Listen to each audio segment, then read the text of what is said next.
Somewhere in the northeast, although there are conflicting reports of its location, there is a small antique shop called Edson's Antiques and Importing.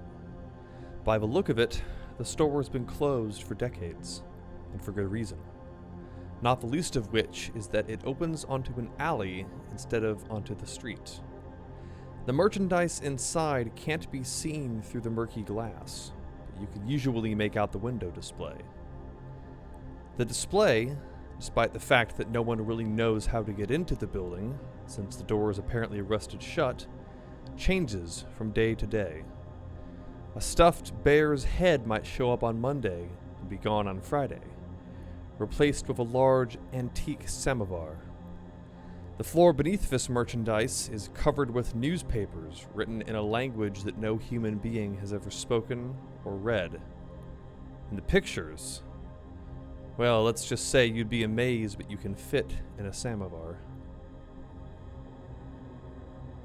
There is a salon in Inglewood that seems perpetually frozen in the late 70s. The decor, the clothing of the hairdressers, even the equipment and the magazines seem to stop around 1978. If you go there during the day, the able stylists will be able to provide you with a deftly executed, if extremely dated, haircut, for a price that is equally as deflated and out of place. However, if you return during the night, the salon's true area of expertise will become apparent. Entering the shop after sunset, even if you just exited it, will reveal a shocking transformation. As before, the store will be furnished and appointed as though it were the late 70s, but the decades between then and now will be visible. Everything is aged and cracked as if it had been left to the elements. Most shocking of all, the bottles of hair product and comb sanitizer will have been replaced with row upon row of murky jars containing vague, fleshy shapes. One of the stylists will remain, and she will offer you a shave and a haircut. Refuse the shave, lest you be left faceless. Instead, ask the stylist to pick something that suits you and sit in one of the chairs.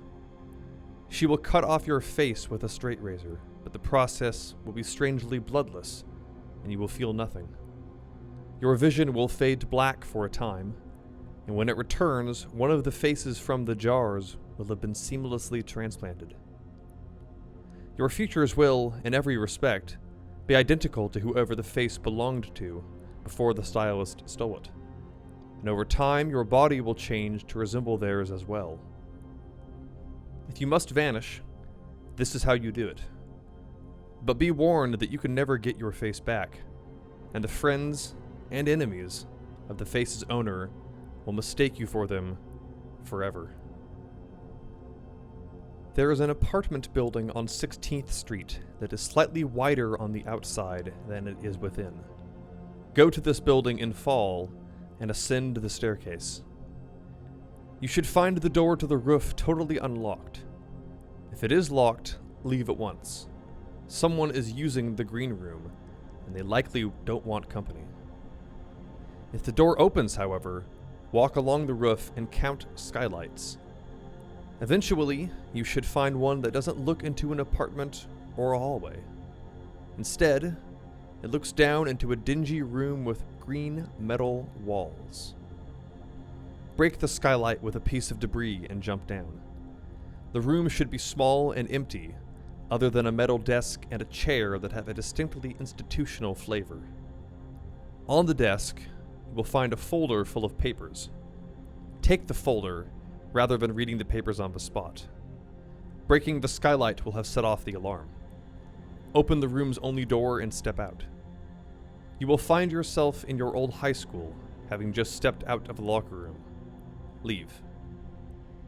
The folder contains documents and photos that describe, in great detail, your physical and mental health.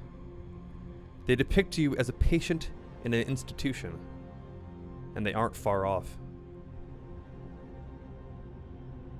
Throughout the city, there are little fenced-off buildings with the logo of the city's wastewater department on metal signs in front of them or on the door.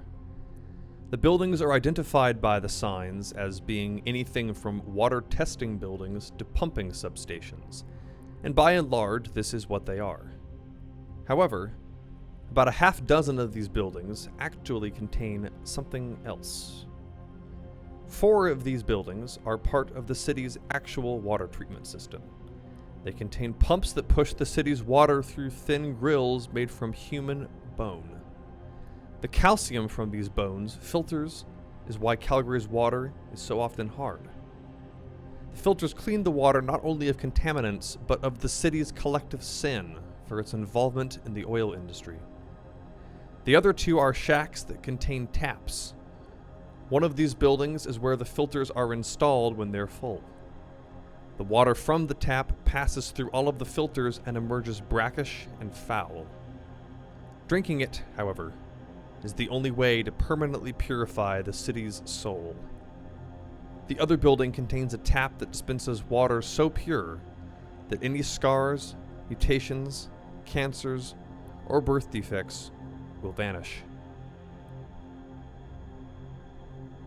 There is a thrift store in the northwest with a shuttered door. The exterior walls are covered in moldy wooden shingles, and the window display is aged to the point of decomposition. It is not, despite all appearances, closed. Patrons occasionally enter through the side door and leave, although they rarely find anything of interest. They also rarely find the proprietor, who never responds to the bell located on the counter. The bell does arouse his attention, however, so it would be in your best interest not to ring it. Instead, simply browse for a time. If you are well versed in the secret history, as you should be by now, objects of interest and historical significance, although no real power, will catch your eye. Many of them are belongings of other phenomena, including empty jars that used to house the tobacconist's preparations, and a headset identical to the one in Viscount Bennett. Do not take any of these, or their original owners will return to collect them. The thrift store is a safe location to dispose of any refuse you collect over the course of your journey. But be warned that you can only dispose of small objects, never anything truly dangerous to anything other than kayfabe. It is possible, although only by sheer luck, to come into possession of a set of photographs that depict your future. Travel to any 1-hour photo developer in the city and give the clerk a blank roll of Kodak film to develop. In the next hour, use an empty camera to take as many photographs of yourself or your home as possible. When you return to the store, the clerk will either chastise you for handing over the empty film and wasting his time, or, ashen-faced, hand you a set of photographs. The cause of the clerk's discomfort will soon become clear. At least half of the photographs will depict you as you will look after your death, decomposing in whatever pose you were in when you snapped the corresponding shot. The others will show how you age, including clothing, scars, piercings, and other artificial markings. The background will be wherever you shot the pictures with your empty camera, but in each shot, the background will appear to be rendered with a slightly more antiquated photo process, working back from crystal clarity to sepia. If you steal cable in Cranston, a planned community in the southeast, you will find that rather than being blank and vacant, Channel 1 is given over to a foreign and unfamiliar test card and mumbled voices in a language that sounds Slavic but is utterly unrecognizable. In order to discover more, you must possess an old PAL television. Adjust the balances of color and contrast on your set, both at the same time, and wait for the test card to fade. Once you strike the right balance, the test card will be replaced by the image of a man sitting behind a desk. Though he and his companion will seem to be aware that you are watching them, they will never address you directly. Never watch this channel anywhere secure or safe, as it offers another avenue of entry. Watch the channel until the scene cuts away from the two men and into a series of grotesque clips no longer than 3 seconds in length. These are not all original. Records kept by Eddie Decay indicate that at least 60 of the 143 clips are sampled from various films and snuff tapes. The surreal and visceral imagery will burn itself into your brain indelibly, but you will find in the morning that with it has come a master's knowledge of the fine art of mutilation and torture. This must be used sparingly, for the knowledge has brought with it a great pleasure at its exercise. You will, however, always be able to recognize their handiwork, even if you will find yourself admiring it.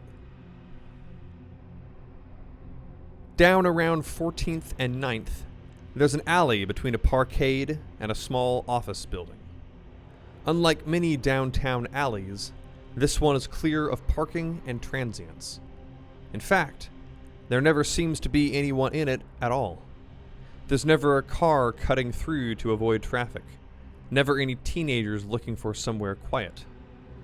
Despite the presence of loading docks and parking spaces, it's as desolate as downtown can be. If you walk down this alley in the winter, you'll smell rotting meat coming from a dumpster and hear sounds emanating from it that sound like rats. But if you look inside the dumpster, you'll find that it's empty, other than a plain tin breadbox. The breadbox will, despite being of a kind not manufactured for decades, be in mint condition. If you open the box, which you should never do under any circumstances, you will discover that it contains your own severed head. Your head will tell you 2 secrets and a lie, and then expire. There's a computer in a downtown resume center that is well over a decade old. Hooked into a geriatric printer, it suffices for the purposes of the center, word processing and printing. The machine is infamously faulty amongst the staff, and with good reason. The floppy disk drive is jammed and has been for years. Enter the resume center and pretend to be a client. Bring with you a paperclip. After you're seated at the computer, pretend to type up a resume. When no one is looking, slide the paperclip into the small round hole beneath the drive and press. It will eject a diskette. Take the diskette and leave. Take it home, and on the way, make eye contact with no one. When you arrive home, put the diskette into your computer. The disk contains an impossible number of JPEG files. All the famous screamers, mimetic traps like smile.jpg and a vast, perfect resolution. The images can kill or impart madness with a look alone, so never open them on your own. Instead, use them as tools, weapons, traps. With practice, they will form the greatest part of your arsenal. MacKimmie Library at the University of Calgary is supposedly obsolete, and definitely of little interest to the scholar of the obscure.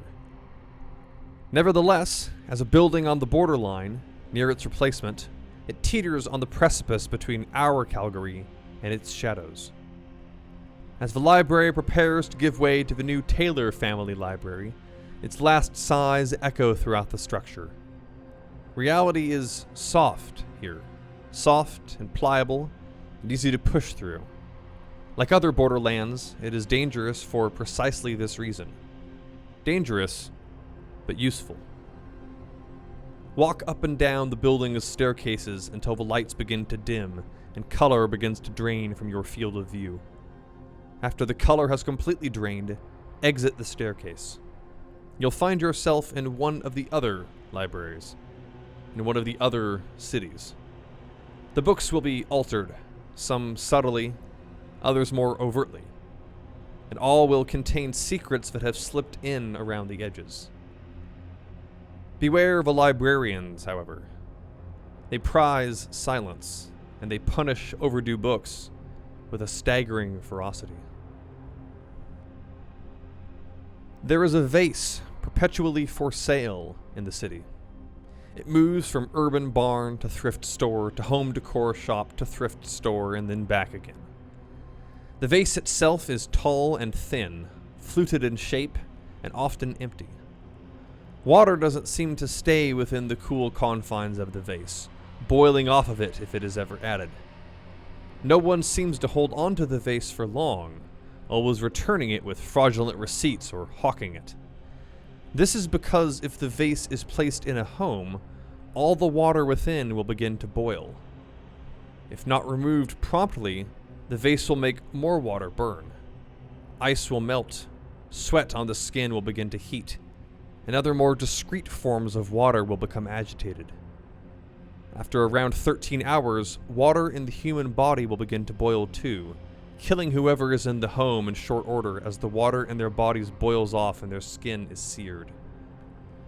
After the vase has claimed a life, all the water immediately condenses as if it had never evaporated.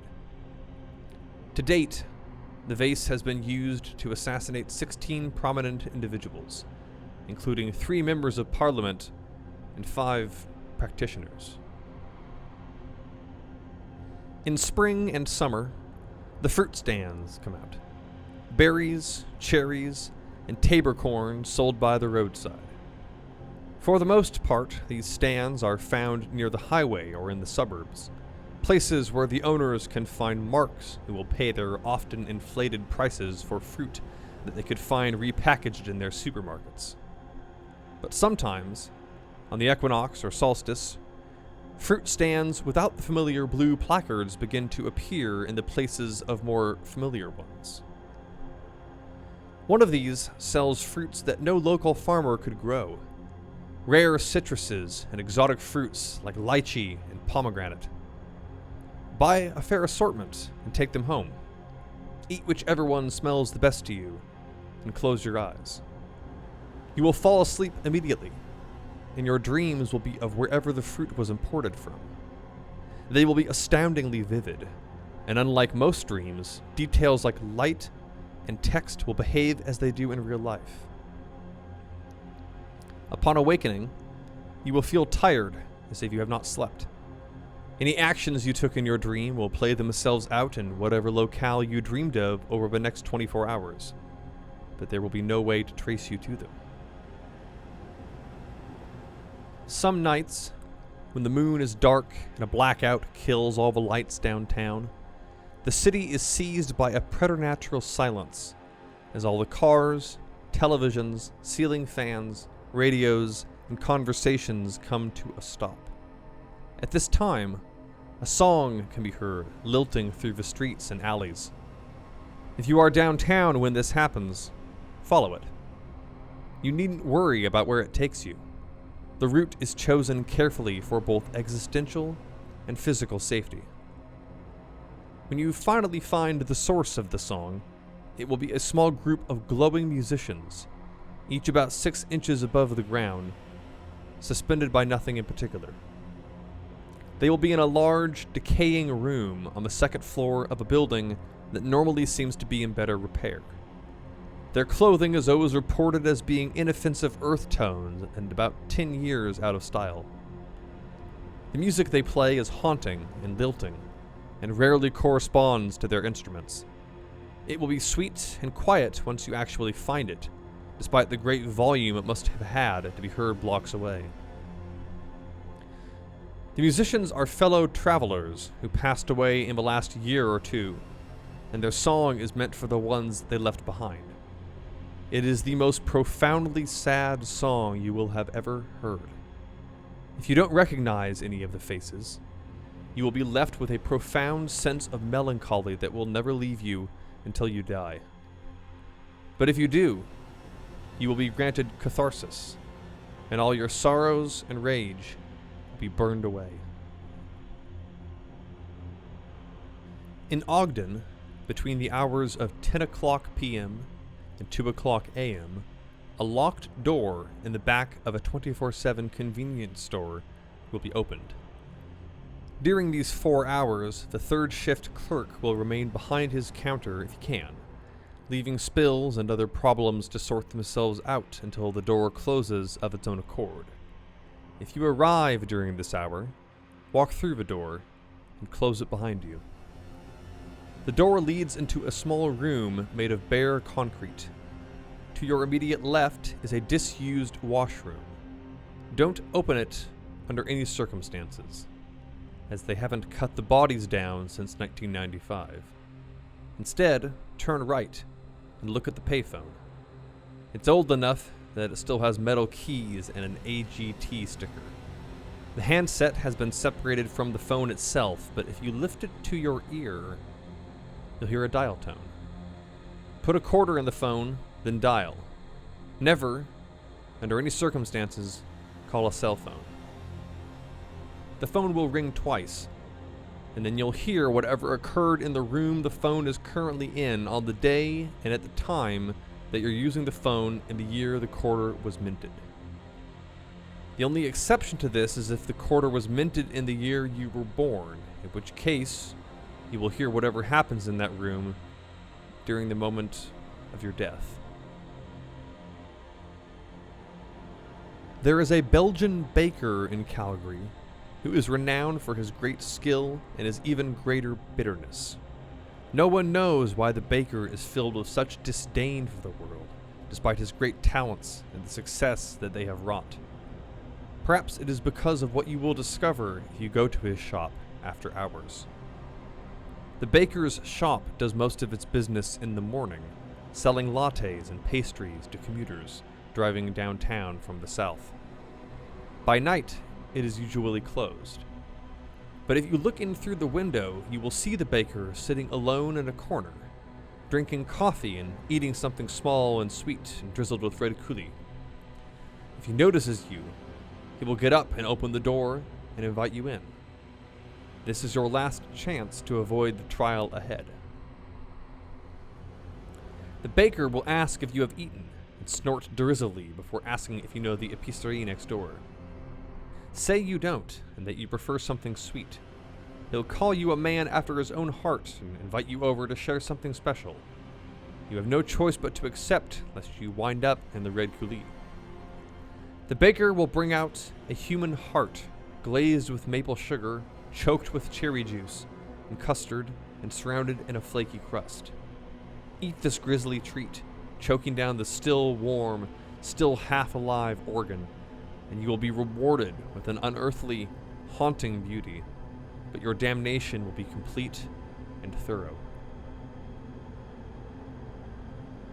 A bike path runs along Jean Laurie, between the road and a set of backyards.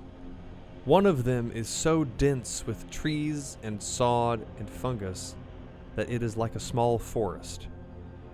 The fence is old and decaying, and shot enough that it never truly provided an obstacle. Jump it and turn to your left. At the end of the fence, in the corner of the yard, you will see a disused greenhouse that hasn't held any plants, at least not plants kept deliberately. Instead, it's full of rusting bikes and other garbage. And at the back, a spray bottle that remains full despite how long it's gone untouched. The bottle cannot be removed from the room for too long without losing its potency, but it's easy to get at least a good day's use of it. Anything sprayed with the bottle will be covered in moments with growth. Vines, grass, fungus, flowers, whatever's nearest that could most conceivably cover whatever's sprayed. Slowly, the plants will grow into whatever's beneath them, consuming it regardless of what it is. Not even they are proofed against it, but the bottle's time limit and the long weeks it takes to regain its strength make it a limited weapon at best. There is a defunct dental practice on the top floor of the Northland Professional Building near Northland Mall. Although the door is supposed to be locked, it's open during the hours of 10 p.m. and 3 a.m. Tuesdays through Fridays. The building is locked before this, so in order to get into the office, you'll have to hide at the bottom of the basement stairwell until the coast is clear, and then sneak up to the top floor. Use the stairs. The door never opens to anyone who took the elevator. The office looks like any other dental practice, although noticeably more upscale and dated. The chairs are real leather. The walls are paneled with mahogany outside of the patient rooms. All of the fixtures are ornate and beautifully decorated. The receptionist is quiet to the point that you may mistake her for a corpse. When she calls your name, proceed to the exam room and lock the door behind you. There, you'll meet the night dentist. The dentist will ask what you're in for. If you tell him you need a cleaning, he'll investigate your teeth, frown, and tell you to leave. Your teeth will crumble to dust within a week. If you tell him you need a tooth pulled, he'll smile and start pulling. For every tooth you let him pull from your mouth, you get a wish. Lastly, you can tell him you need a root canal. A long, slow root canal. You'll be subjected to the most torturous pain imaginable, but if you endure it, you will never die. Salt has often been said to have mystic qualities. It's said to be able to drive away fairies and the undead. Muhammad called it one of the 4 blessings God sent down from the heavens. The Hindu and Shinto use it in rites of purification. Even the Wiccans have figured it into their powers of salt. As any food aficionado will tell you, sea salt is best, and the properties of sea salt vary depending on where it is from. Calgary salt is particularly potent, but the city is inland. It has no natural seas. There are hidden beaches, of course, pockets where someone has built doorways to another place. But Calgary salt comes from the city itself. Fill your pockets with salt, any kind, and wander aimlessly until the buildings begin to grow newer, and buildings that have long since been demolished join the skyline. Keep walking like this. Eventually, you will reach a time when all this was a sea, a time before man. Empty your pockets into the water. The sea will swallow the salt. Walk north until you find a great pillar of salt. Brush the crystals off the side and into your hands. Bring as much back with you as you can. Practitioners will pay almost any price for the salt, but it's far too precious to sell. Every summer, Canadian Tire rolls out these big black buckets of Sidewalk Chalk with transparent lids. Inside, there's an assortment of all the usual colors, extra thick. But once in a while, one of the buckets will be white with a black lid. If you see such a bucket, purchase it immediately and bring it home. Inside, you'll find the usual assortment in 6 clear pieces. Use the clear chalk for hobo signs, magic circles, or anything else like that. The clear chalk leaves invisible markings, so you'll be able to see anything you've drawn with it by memory, but things people have drawn will be much better hidden. To see them, break one of the other pieces of chalk. It will crumble to dust in your grip and the wind will cast it around you. It will stick to the invisible chalk. Never do this in public, as the density of mythic patterns and glyphs in most of Calgary is prone to cause migraines. The liquor store is nothing special, beyond that the owner is one of us. His stock, consequently, tends towards the sort of drink that the awakened favor, strong and cheap. If you wish to learn more of the secret history, buy a bottle of Weiser's Very Old and ask the owner to share it after the store closes. Though he was initiated in the days before days and knows more secrets than God, he'll tell you nothing you couldn't figure out on your own. What he will do is nudge, imply, insinuate, help you think aloud. The old man who owns the liquor store is fond of cleverness, and if you surprise him with your acumen, he may smooth the city's rough edges for you. If you, like most, aren't clever, then you will have to ply him with his passion, liquor. Like most of the dead, he's constrained by rules and by customs. He cannot drink unless it is purchased for him, and he cannot forget unless he drinks. If you help him, he will owe you a favor. Forgiveness of a trespass against another practitioner such as those described elsewhere in my notes, or perhaps something more mundane. However, if he realizes what you are trying to do, you won't make it out the door. Cleverness and whiskey are no match for a Smith & Wesson with more than a century of practice behind it. The video store is old and dingy. Some years back, it transitioned from legitimate rentals to bootlegs and porn in the face of competition with the Blockbuster down the street. Finally, it gave up the ghost last August. The owner retains his lease, but the store is never open. Instead, he uses it to store his incredible collection of snuff, rarities, and bootlegs, many of which are more than slight interest. The owner never enters except late at night, so a daylight or evening break-in is your best chance. The store's latter days have left their mark on it, complete with discarded merchandise and sordid video booths at the back. The break-in will have triggered the owner's alarms, no matter how careful you've been, so you only have time to grab a video at random and run. Or else, should you be courageous, you can lock yourself overnight in one of the booths, as he's long since lost his keys. He'll leave at dawn, allowing you to escape. However, he'll turn the booth on. If your stomach is strong enough to endure whatever sadistic footage he's playing, you can escape unharmed in the morning, armed with the video that you grabbed. None of them are in the correct case, and whatever system he uses to decide which cassette goes where is incomprehensible. It could be footage of the Kennedy assassination. It could be Margaret Trudeau's Rolling Stone sex tape. It could be any number of different recordings from acolyte excursions. Or it could be a homemade snuff tape of the last acolyte to be caught. There is an apartment tower near the C-train line that is always dark at night. The lights never seem to go on, or if they do, they never do on the north face. The building never advertises any vacancies, and in fact, almost never gives any outward signs of being inhabited at all. The building's front door is always locked, but the side door that opens onto a nearby alley does so with ease. Unfortunately, the room on the other side is shin-deep in blood.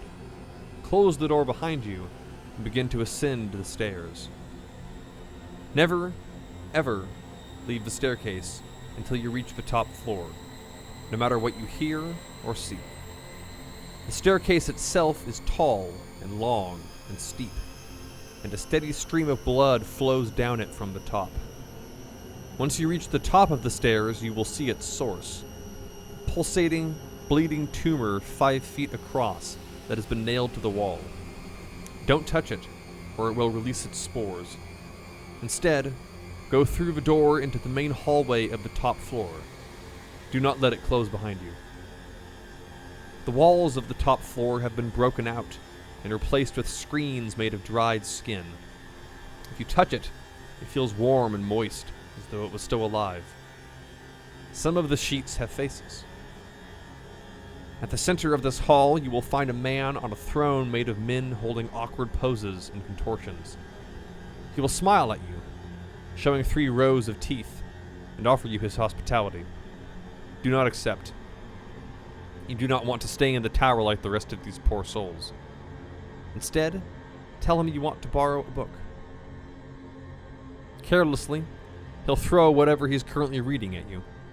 It's entirely possible that you'll be left with nothing more than a wrinkled John Grisham, but for the most part, his reading material is far more interesting and esoteric. Bring whatever book he gives you to Eddie Decay, who will offer you something that isn't printed on human skin.